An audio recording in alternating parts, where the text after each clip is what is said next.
So a lot of times we chase after this big dream, this big vision that we have in mind, and we know it's gonna pay off eventually in due time. So we set out for that exciting adventure, going off one step at a time, one step at a time, and there we go, eventually with excitement, going through all those stages and achieving those goals one by one. So we are highly filled by the fact that hey, here I am. I didn't think I could ever make it, and now I'm doing it. The dream that nobody believed I could chase after, here I am chasing after it.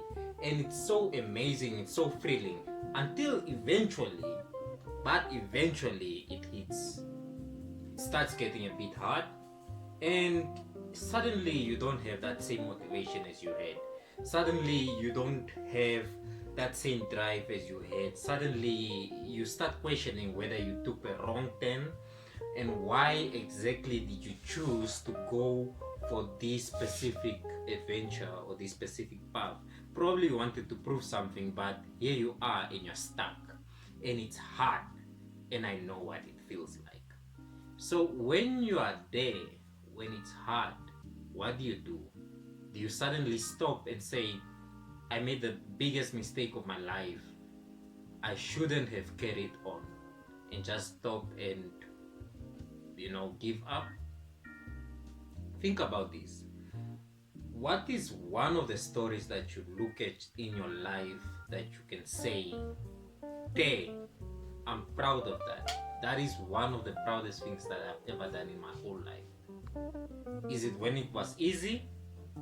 Or is it when you had to encounter things that you could not imagine? It's quite interesting if you actually think about that. I'll tell you a story. So, during my whole life, my whole entire life, I've changed schools more than anyone else that I know. I don't know if I've changed about 10 times or so, but I remember in kindergarten or so, I changed kindergarten like probably 3 times or so. I remember when I came to primary school, changing just the whole entire primary school about 3 to 4 times. And then I came to high school and I changed again a few more times. I went to varsity and I changed and I changed. I'm not saying that I was a bad student. I was actually an amazing student. One of the best student. However, life and its circumstances just kept on driving me from place to place. We were in one place and then eventually we moved to another place. I had no choice but to adapt. And eventually I had to get into one of the best schools, so I had to adapt again. And this adaptability is what I want to point out to you today. When I had no choice, no other choice, I couldn't go back to my old friends. I couldn't go back to my old life. I couldn't go back to everything that I was comfortable with, and I had to adapt right there and there. I had to make a friend. Right there and there, I had to ace my school results. Right there and there, I had to perform because I had no choice. This is a concept that I've looked at studying the Vikings, which is quite an awesome way that I've gotten to understand this. It's pointed out that every time that they went to war, they would burn their ships, meaning they had no choice but to continue on because they had no way to get home. The only way that they could get home would be if they conquered the war. That's the only way that they'll get boats to get back home. In every war that they went, one of their strategy was to burn down their ships. Think about your own life and where you are. At times we say, I have this, but I don't think it fits with my idea of what I think is best for me. But I know that eventually and at first when you got into it, you said this is the best thing that could ever have happened to you. You were so thrilled, and suddenly you got into that stuck mode.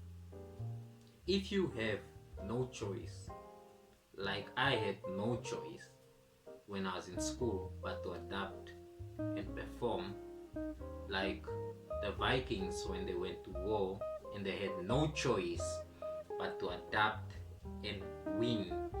It's not a matter of if I perform and it works out on my best interest, then I'm good. If it doesn't, then it's also fine. You have no choice.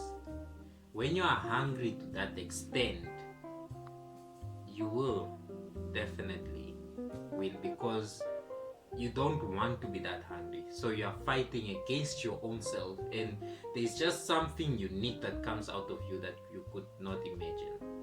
So, ladies and gentlemen, what am I pointing out to you today?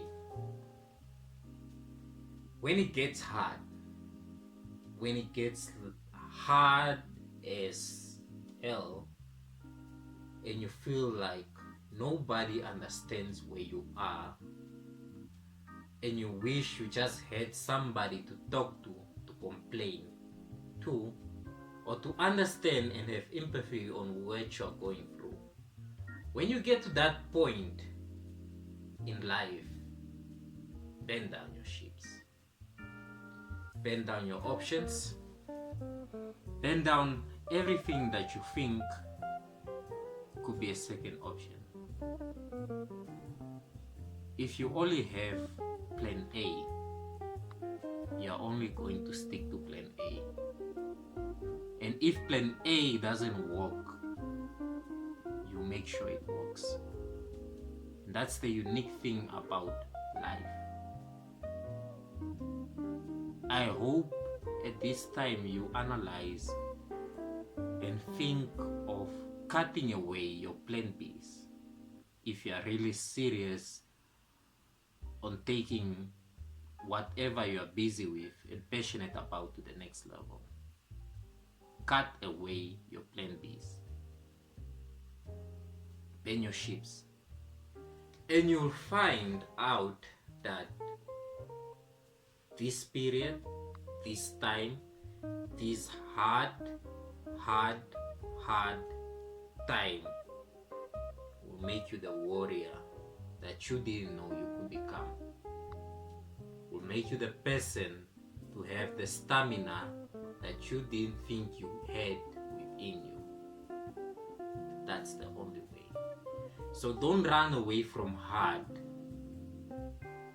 When hard comes, embrace it with two hands and say, welcome, a worthwhile opponent to make me grow.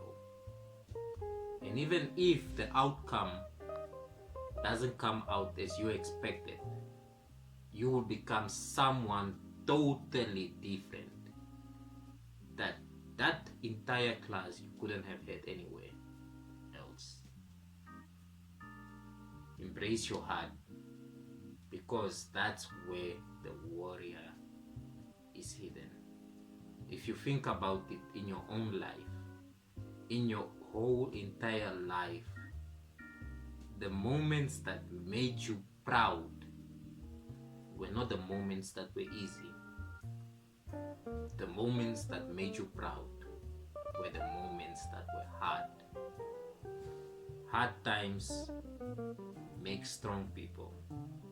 Strong people make easy times. Easy times make weak people.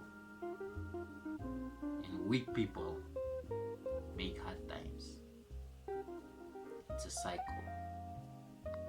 You choose where you want to be in that cycle.